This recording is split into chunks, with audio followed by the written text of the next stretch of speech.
তৃণমূলের ক্ষমতা হারানোর পর থেকেই রাজ্যের বিভিন্ন প্রান্তে ক্ষোভের বহিঃপ্রকাশ দেখা যাচ্ছে।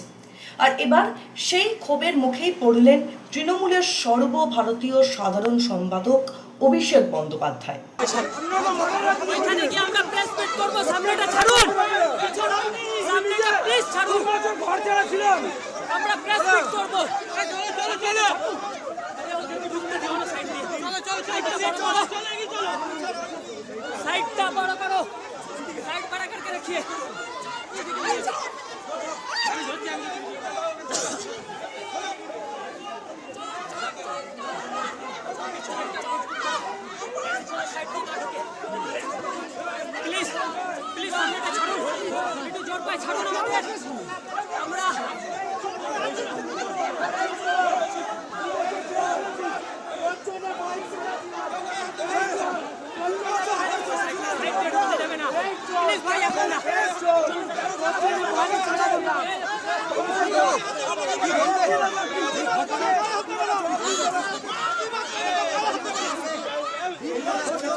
শনিবার সোনারপুরে নিহত এক দলীয় কর্মীর বাড়িতে যাওয়ার পথে একাধিক জায়গায় বিক্ষোভের মুখে পড়তে হলো তাকে।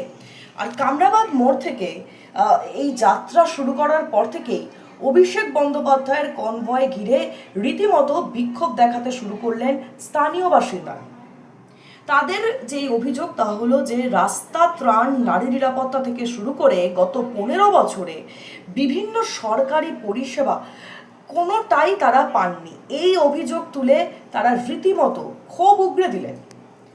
বিক্ষোভকারীদের অভিযোগ যে তৃণমূল আমলে সাধারণ মানুষ বঞ্চিত হয়েছে, শুধুমাত্র তৃণমূল সমর্থিত যারা ছিলেন তারাই সুযোগ সুবিধা পেয়েছেন এবং এই পরিস্থিতি ক্রমশ উত্তপ্ত হয়ে উঠতে থাকে। অভিষেক বন্দ্যোপাধ্যায়কে লক্ষ্য করে স্লোগান ওঠে এবং তার গাড়ির দিকে ডিম ও ঢিল ছোড়া হয়, এমনটাই কিন্তু দেখা গেল গতকাল। কার্যত ঘেরাও করা হয় তৃণমূলের সেকেন্ড ইন কমান্ডকে। আমি আপনাদের উপর তো অ্যাটাক হবে, আমি যদি চলে যাই আগে আমি এদের পরিবারকে এখান থেকে যেতে পারবো না। আগে ফোর্স আসবে, তারপর আমি ছাড়বো। আমি সেরকম আমাকে লক্ষ্য করে করুক। ওরা মহিলাদের উপর যা অত্যাচার করেছে, সাধারণ মানুষ তো দুদিকে দাঁড়িয়ে, সাধারণ মানুষ অভিবাদন জানাচ্ছে, সৌজন্য বিনিময় করছে, নমস্কার করছে, হাত নাড়ছে। আর বিজেপির কজন গুন্ডা আমাদের দলের দীর্ঘদিনের সহকর্মী, সোশ্যাল মিডিয়ার অ্যাক্টিভ কর্মী, ওর বাড়িতে আমি এসেছি বাবার সাথে দেখা করতে, পরিবারের লোকেদের সাথে দেখা করতে। আমি দেখা করতে পারবো না, বহিরাগতদের পারমিশন নিয়ে আসতে হবে। এই বাংলার গণতন্ত্রের নমুনা। জামা, প্যান্ট, কাপড়, জামা, মহিলাদের জামা কাপড় ছিঁড়ে দেওয়া হয়েছে। না, আমি দেখা করতে এসেছিলাম, কিন্তু এই পরিস্থিতিতে আমি পরিবারের বৃদ্ধ বাবা মাকে ছেড়ে যেতে পারবো না। কিচ্ছু নেই। এবং আমার কাছে হোয়াটসঅ্যাপ রয়েছে, হোয়াটসঅ্যাপের কমিউনিকেশনের স্ক্রিনশট রয়েছে। দেখুন, এখানে মিডিয়া রয়েছেন, তাও চাল ভাঙার চেষ্টা, ঘর ভাঙার চেষ্টা, দেওয়াল প্রায় ভেঙে দেয়, জানলা দরজা ভেঙে দেয়। আমি আমার কাছে সব রেকর্ড রেখে দিয়েছি। পুরো ঘটনাটা ভিডিওগ্রাফি হয়েছে। হোয়াটসঅ্যাপের মাধ্যমে জেলা পুলিশ সুপার, আইসি সবাইকে আগে থেকে অ্যালার্ট করা হয়েছে যে এখানে কিছু বহিরাগত লোকেরা জমায়েত করেছে, আপনারা ফোর্স পাঠান, ব্যবস্থা নিন। একজন পুলিশের প্রতিনিধি নেই, একজন। আমরা ভয় পাওয়ার লোক নই। সিপিএম এর 34 বছরের অপশাসনের কাছে তৃণমূলের কর্মীরা মাথা নত করেনি। বিজেপি যদি ভাবে ধমকে চমকে আমরা ঘরে ঢুকে যাব, তারা মূর্খের স্বর্গে বাস করছে। কিন্তু যে পরিস্থিতি আজকে এরা তৈরি করেছে, আমার মনে হয় সিপিএম এর বা ওই মধ্যযুগের বর্বরতাও এদের কাছে লজ্জা পাবে। যেভাবে মানে মাথাটা বেঁচে গেছে খালি আমার একটা হেলমেট পরেছিলাম বলে। আমার এখানে যারা সহকর্মীরা ছিল এরা বুদ্ধি খাটিয়ে একটা হেলমেট, দুটো হেলমেট জোগাড় করে রেখেছিল, বললো দাদা এটা মাথায় পরে নিন। আপনি দেখুন আমার জামা কাপড়ের অবস্থা, 15 বছর চশমা ভেঙে দিয়েছে। ঘড়ি টড়ি প্রায় একদম ছিঁড়ে, বেল টেল সব ছিঁড়ে দিয়েছে। পুলিশ নেই। আমি সংবাদ মাধ্যমের প্রতিনিধিদের বলবো যে এই প্রশ্নগুলোই আপনাদের তোলা উচিত। আমি এখন যেভাবে এসছি আমি একইভাবে বেরিয়ে যেতে পারি, কিন্তু আমি হয়তো বেরিয়ে গেলাম, এই যে সঞ্জুর বৃদ্ধ বাবা মা, তার উপর তো চড়াও হবে এই ছেলেগুলো, এই বখাটে ছেলেগুলো, যাদের পেটে ঘুষি মারলে কখ কখ বেরোবে না। আমাকে বাইরে থেকে স্লোগান দিচ্ছে চোর, আর বাংলার বর্তমান মুখ্যমন্ত্রীকে নির্লজ্জ দোকান কাটার মতো হাত বার করে টিভির পর্দায় 5 লক্ষ টাকা ঘুষ নিতে দেখা গেছে। বাংলার কোনো মুখ্যমন্ত্রীকে টিভির পর্দায় আজ পর্যন্ত স্বাধীনতার পর এইভাবে নির্লজ্জভাবে কেউ টাকা নিতে দেখেনি। একমাত্র এই বিজেপির মুখ্যমন্ত্রী বর্তমানে, যিনি চুরি জোচ্চুরি করে মুখ্যমন্ত্রী হয়েছে, যার মাথার উপর ইডি সিবিআই কেস ঘুরছে। Sir, we have seen that you also attacked. During visit, you are also attacked. No CAPF shot there. Sir, what's Nothing. They want to kill me. They want to kill me. এরা আমাদের প্রাণে মারতে চায়। মেরে দিক, আমার মৃতদেহ উদ্ধারক এখান থেকে, কিন্তু আমি জায়গা ছেড়ে যাব না। আমি সঞ্জুর বৃদ্ধ বাবা মাকে এই অবস্থায় ছেড়ে যাব না যতক্ষণ না ফোর্স এসে রিকভার করবে। আমাদের এখানে যারা প্রতিনিধিরা রয়েছে, আমি বলবো থানায় আবার ফোন করো, মেসেজ করো, ফোর্সের জন্য রিকোয়েস্ট করো। যদি না পাঠায় হোয়াটসঅ্যাপ পাঠিয়ে এটা অন রেকর্ড থাকুক। পুরো ঘটনার ভিডিওগ্রাফি রয়েছে। আমি হাইকোর্টের দৃষ্টি আকর্ষণ করছি, আমি রাজ্যপালের দৃষ্টি আকর্ষণ করছি। কি বাংলার পরিস্থিতি, এখানে প্রায় 50 জন সংবাদ মাধ্যমের প্রতিনিধিরা রয়েছে, দরজা ভাঙার চেষ্টা করছে, পুলিশের একটা লোক নেই। কি পরিস্থিতি হয়েছে আপনারা দেখুন। Sir, will you move to court, sir? Sir, will I will definitely move to court.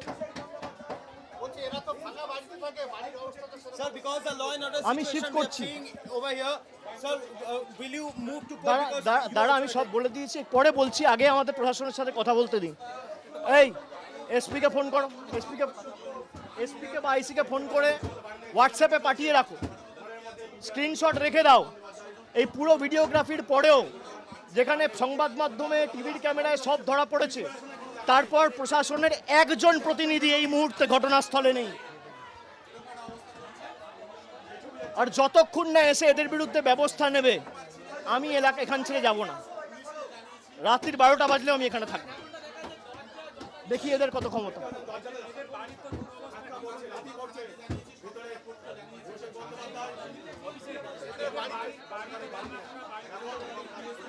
আমি আপনাদের একা ছেড়ে যাবো, আমি চলে গেলে আমি ছেড়ে যাবো।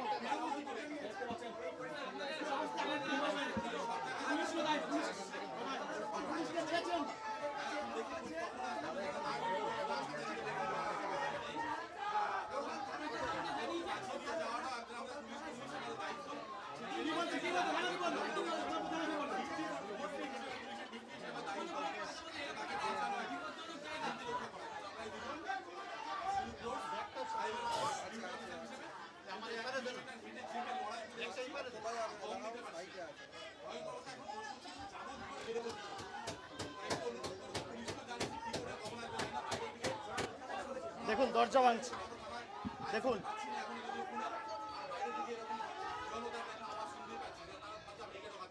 আমাদের লোকেদের, পরিবারের লোককে ধমকি দেওয়া হয়েছে যে বারণ করুন অভিষেক বন্দ্যোপাধ্যায় আজকে যেন না আসে। কেন? গণতান্ত্রিক দেশ, গণতান্ত্রিক সমাজ, ডবল ইঞ্জিন সরকার, এত ভয় কেন? যদি মানুষের ক্ষমতায় আসেন তাহলে এত ভয় কিসের? মানুষের রায়ে ক্ষমতায় আসেন, এত ভয় কিসের?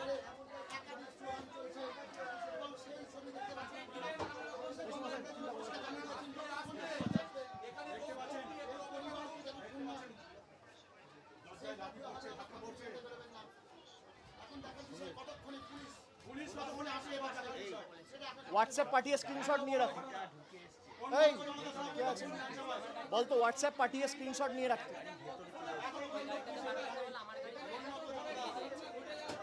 ফোন করো, না তুললে হোয়াটসঅ্যাপ পাঠিয়ে স্ক্রিনশট। বিক্ষোভকারীদের একাংশের দাবি, ভোটের আগে এবং পরে তৃণমূলের নেতাদের যে মন্তব্য এবং রাজনৈতিক আচরণ, তা নিয়ে সাধারণ মানুষের ক্ষোভ দীর্ঘদিন ধরেই জমছিল। শনিবার সেই ক্ষোভ প্রকাশ্যে বিস্ফোরিত হলো। নিহত দলীয় কর্মীর বাড়ির ভিতরে অভিষেক বন্দ্যোপাধ্যায় থাকাকালীনও কিন্তু বাইরে দেখা গেল যে বিক্ষোভ চলতেই থাকলো।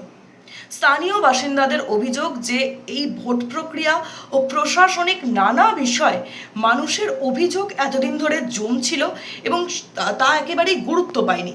আর ঠিক তারই মধ্যে বিধানসভার সই বিতর্কে তদন্তের অংশ হিসেবে অভিষেক বন্দ্যোপাধ্যায়ের হরিশ মুখার্জি রোড ও কালীঘাটের বাসভবনে ইতিমধ্যেই নোটিশ দেয় সিআইডি। সূত্রের খবর যে তিনি নিজেই সেই নোটিশ গ্রহণ করেছেন এবং তাকে সোমবার এই দুপুর 12টা নাগাদ ভবানী ভবনে হাজিরার নির্দেশ দেওয়া হয়েছে।